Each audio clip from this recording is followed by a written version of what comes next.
New Well is an online Christian counseling organization. We utilize the Thrive model in our counseling. The Thrive model stands for togetherness, holiness, relevance, integration, vision, and expectancy. So the process starts with you reaching out and us making contact with you, connecting, and walking through that process of hearing what you need and connecting you with the right counselor. Pricing, and we have a sliding scale, so we do try to meet people as best we can with what they can afford. This is not just about abundance for you individually, but about the abundance I believe you can create in the atmosphere around you, regardless of how you live your life. So sometimes when we address one area of life, others begin to fall into place. Right. Hi, I'm Dr. Steve Grcevich. I'm the president and founder of Key Ministry, and I would like to thank Pastor Brad and the rest of his crew at Fresh Hope for graciously inviting me to be part of this first annual Voices of Hope virtual mental health conference. Now, today, I'm going to be taking maybe a little different angle or a little different approach to this topic than many of our other speakers. You know, that the focus of this conference is largely how churches might do a better job at being able to serve, individuals, families who have, significant mental health issues who are within the church. What I want to spend a little bit of time talking about today is specifically, who's missing and how, can individual churches and we collectively as the church as a whole reverse the impact that mental illness has on church attendance. And so I want to start off by showing some of you some statistics that I think a lot of you are going to find to be rather shocking. And so if you take a look at the relationship between disability and specifically mental health disability and family church attendance, this is a big issue in kids. And so that the data I'm presenting to you here is from a paper that was published now about 5 years ago by Andrew Whitehead, who's a sociologist. At the time he was at Clemson, he's now at Indiana University. And Dr. Whitehead took interviews from 3 different cycles of the National Children's Health Survey. And this is a very large federally funded project where they interview about 90 to 100,000 families every 2 to 3 years. And they ask them, all kinds of questions about their children related to disability. So that the data that you're looking at, was from 3 different waves of the National Children's Health Survey and involves interviews with about 250,000 families. And as it turns out, one of the things that they ask about in this study is, has your family, attended a church or a place of worship at some point in the last year? And so what Whitehead did was that he went through and he looked at that particular statistic or how people answered that question on the basis of having children with different types of disability in the home. And so I don't think this is a big surprise to anyone, but having a child with autism reduces the likelihood that the family will set foot in a church by 84%. But it's 73% for families who have a child with depression. 55% for families where their child has a disruptive behavior disorder, either oppositional defiant disorder, conduct disorder. 45% for families where kids have an anxiety disorder, and 19% for families who have kids with ADD or ADHD. And when we take a look at the number of families that are impacted by these common mental health conditions, we're talking about 20% of the school-age population in the United States. So there's a very large segment of families out in the community who are significantly less likely to attend church because of some of the challenges that presents when you have a child who's got a mental health concern. Now, if we take a look at the data that's out there in adults, and this was from the Baylor Religion Survey about 10 years ago, and in people who self-identified as having symptoms of depression, the likelihood on any given Sunday that they would be attending religious services, is about 40 to 50% of that, of age-matched, adults in the general population. significantly less likely to identify as religious, significantly less likely to read the Bible on any kind of a regular basis. And they got very similar findings when they were looking at adults who self-identified as having an anxiety disorder. So that, again, that the likelihood of them attending a church service in any given week was a little less than half that, of their friends and neighbors in the community who weren't struggling with anxiety. And so, why is it that church attendance becomes so difficult when an individual has a family member who has a significant mental health condition? And we'll talk about this a little bit in a minute, but part of it is that there are certain traits associated with common mental health conditions that oftentimes present challenges to people in terms of navigating what I'll refer to as church culture. And what I mean by church culture are the expectations that we have for how people are going to act and interact when we gather together, for worship, for service, for various Christian education activities, for fellowship activities. And so, what are some of the things that would get in the way of these folks being able to be part of church? And so in the mental health inclusion model that Key Ministry developed, there's 7 barriers that we've recognized or identified. The first is stigma. And there was a Lifeway research study that's now about 10 years old, where when they surveyed unchurched adults, more than half of that group, or I believe 55%, specifically identified that they believe that people with mental health struggles aren't welcome at church.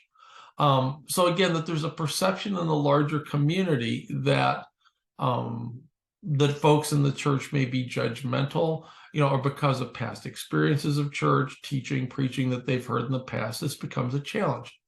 The second barrier is anxiety. And if you think about folks with anxiety being prone to misinterpret or overestimate the level of risk going into new or unfamiliar situations, or perhaps overestimating the extent to which other people are scrutinizing them, visiting a church for a first time, for example, would be something that might make, someone with social anxiety intensely uncomfortable. The third is one's capacity for self-control. In that, if folks have a mental health condition that's associated with challenges with executive functioning, and again, ADHD is an example of this, but pretty much any major mental health condition can impact this.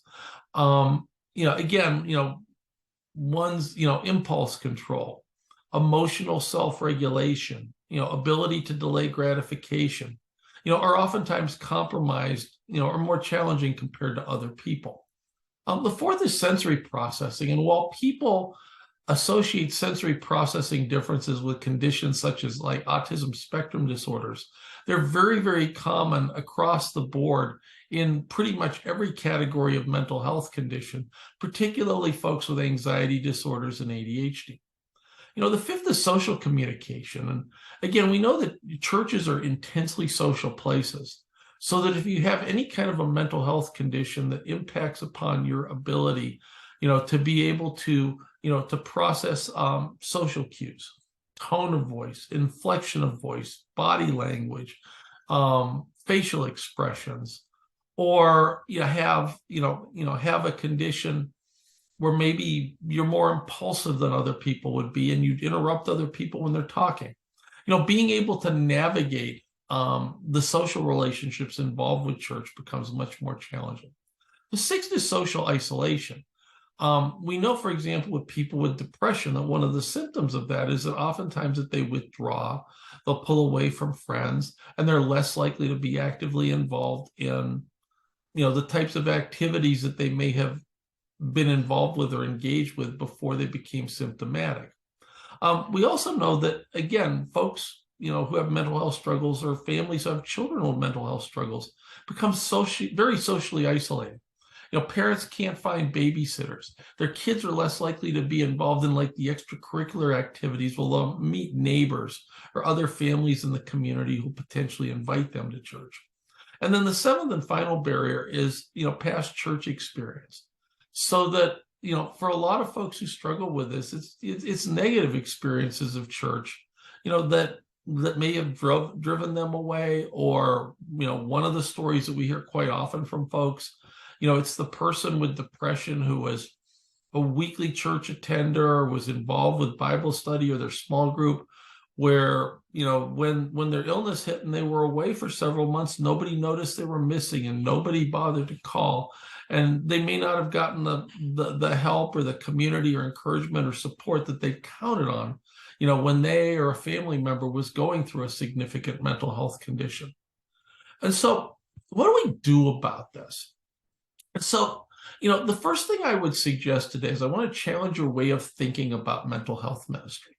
So again, we've traditionally focused upon how do we provide counseling and support to people who are already in the church?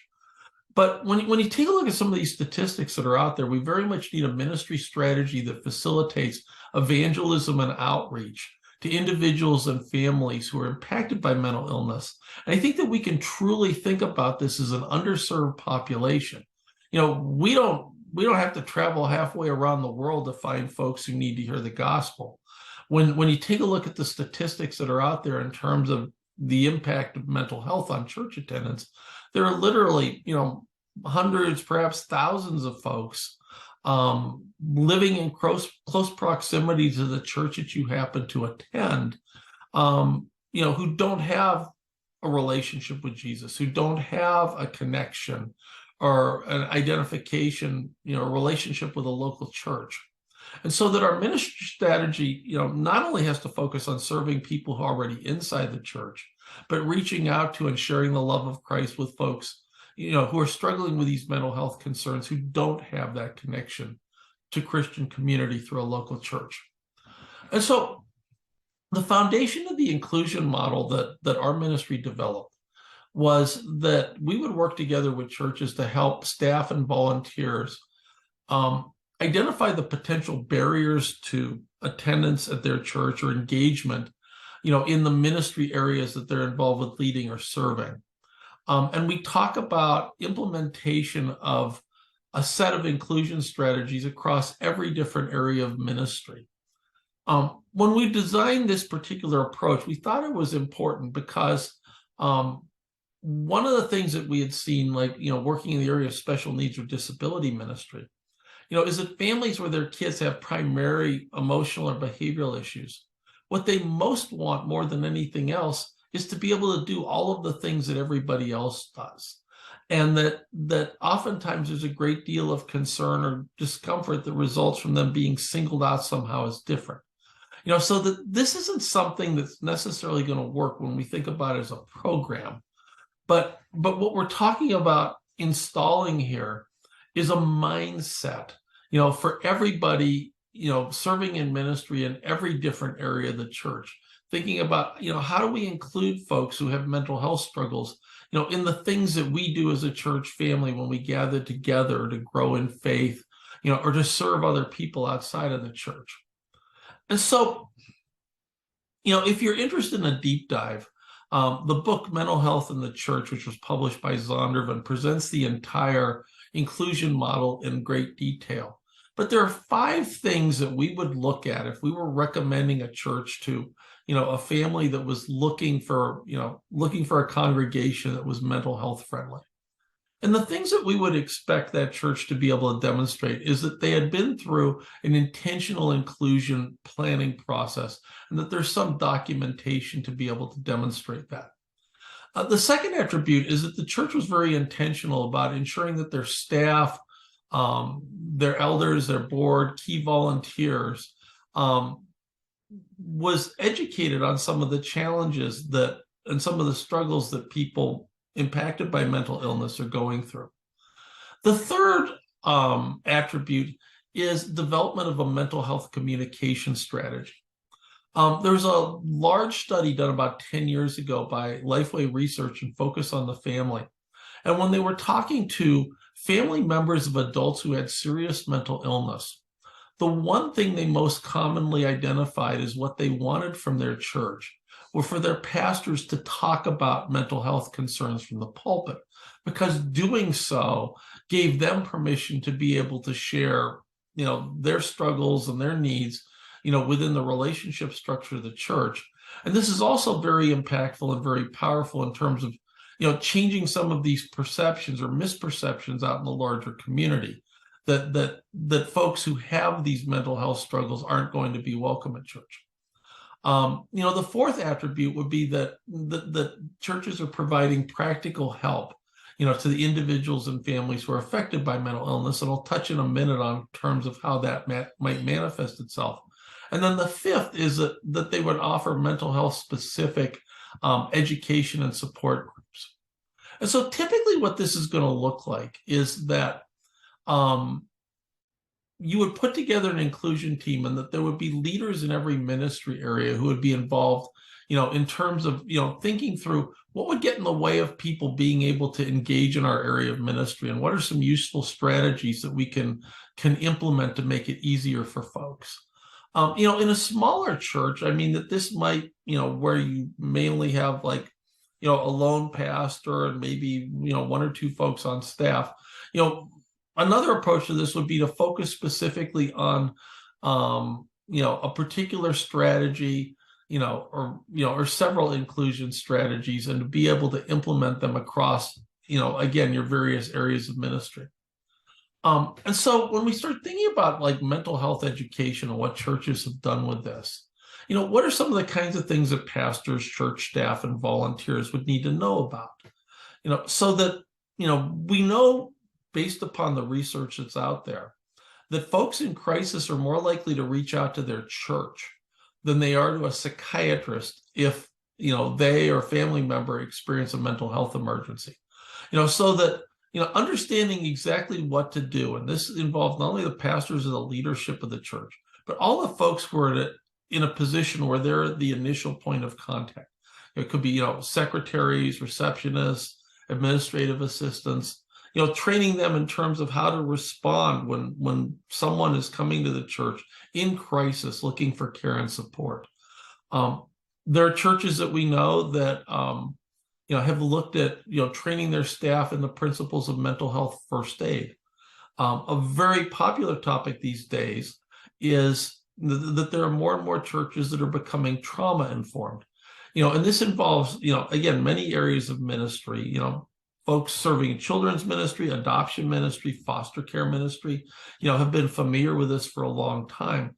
But oftentimes significant trauma, is a contributing factor to folks who, are struggling with recovery from substances too. And then providing education to the congregation in terms of topics of interest, oftentimes, again, meets immediate needs and is a way of destigmatizing, conversation about mental health in the church. And we've seen churches do that in various ways. That I know that our ministry had participated in a couple of different churches when COVID was taking place, where a lot of people are struggling. And, we were part of like live streams and online church meetings, providing people with strategies and ideas for being able to get care and support. We've been asked to come in, and I've done events at different churches, specifically to educate, families whose kids were involved in middle school or student or high school ministry, about, some of the mental health challenges that our kids are going through. So that exactly what you do in terms of education and support is going to vary based upon the church and the interest of, the folks in the congregation and the specific, folks that the church serves. But again, that this can be tailored very much to the church's specific needs. So when we talked a little bit about the importance of developing a communication strategy earlier, so some of the kinds of things that we would have seen churches do is to develop like a sermon series where they would talk about mental health related topics. There was a large Baptist church in the greater Cleveland area that actually got an award from the local NAMI group for cultural competency for their mental health inclusion strategy. And part of what they did was their lead pastor taught a fall sermon series on what the Bible teaches having to do with anxiety. It could be something as simple, if you're not doing an entire sermon on this, would be for the pastor when it's time for prayer during a worship service, to pray for folks who might be experiencing mental health issues. We've seen churches do this very effectively where they've had various, visible or respected members of the church who have had mental health challenges do interviews or a pre-recorded testimony, talking about the challenges that they experienced and how God, and how the church helped them to be able to process through that. We've even seen churches develop specific videos that they share in their social media feed that members of the church can share with people in the surrounding community who have these struggles, explicitly and very specifically welcoming them and welcoming anyone to the church who may be challenged with or may be experiencing mental health challenges. So in terms of like concrete kinds of help, some of the things that we need to think about here would be making sure that our referral lists are current, to mental health professionals or to treatment facilities in the community. In the LifeWay survey that I mentioned earlier, 70% of pastors reported that they had current referral lists, but only 28% of families of adults with serious mental illness reported that those churches actually had the resources that they believed that they had. Being able in-house to be able to provide access to counseling can be very beneficial.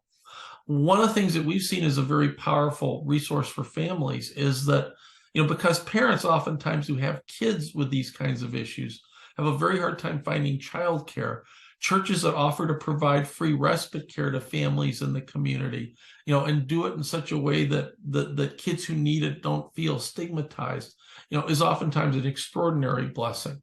But it's even something as simple, as thinking about, do folks or families, when they have a mental health struggle, get the same care and support that a family gets when they have a medical emergency? And one of our most popular blog posts, this is maybe 6 or 7 years ago, followed a 60-minute segment where they were interviewing, families from the state of Virginia who had struggled because of their teen having a mental health crisis. And the one mom went on to describe how when their 13-year-old daughter broke her leg in a skiing accident and had to have surgery and was in the hospital for a week, that there was someone from the church there providing meals every night that the daughter was in the hospital. But 6 months later, when the daughter overdosed and ended up on the psychiatric floor of a general hospital, there were no casseroles. And so, one of the things that we can immediately think about is, when folks are, in our midst who are having these struggles, do we provide families dealing with a mental health crisis the same supports and the same care that we would in a medical crisis? Now, again, when it comes to mental health support, one of the things that I would encourage folks today who are part of this conference to take a look at is that there are several outstanding organizations, and in particular our host, Fresh Hope, have a number of different Christian-based mental health education and support models that are now being implemented at hundreds of churches in the United States. And I know in the case of Fresh Hope, I believe they're in 19 different countries the last time I talked to Pastor Brad. Mental Health Grace Alliance out of Texas is another outstanding ministry where they offer time-limited education and support groups. Celebrate Recovery has a component to it for folks who have a primary mental health issue. And another way that churches can help is by providing access to general, non-Christian based mental health support groups, such as the National Alliance for Mental Illness, or NAMI.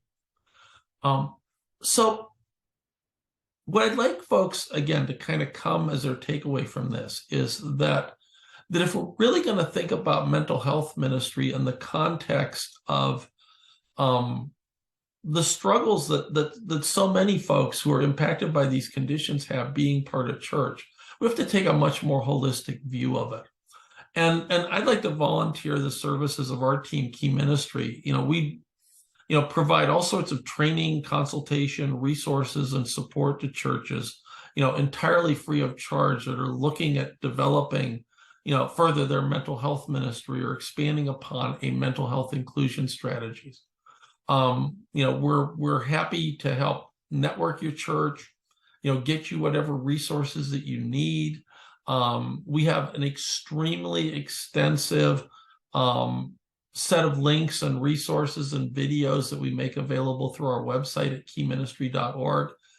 But I think most importantly that we have experienced people who are honored to come alongside your church as you take the next steps in terms of becoming more effective in your outreach to the mental health community.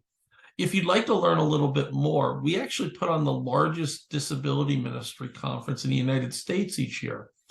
And at this year's conference, we're going to be having pre-conference intensive specifically on mental health ministry and another intensive, specifically to help churches become more trauma informed.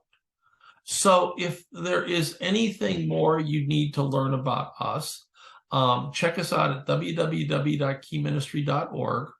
You can feel free to reach out to Catherine Boyle, who's our Director of Mental Health Ministry, and she would be honored to provide you with, whatever resources or ideas or contacts or support you might need to be able to take your church's ministry to the next level.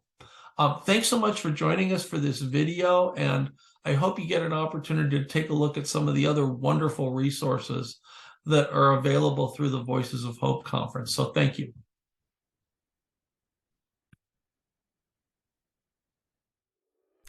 Thanks so much for listening to this presentation of Voices of Hope.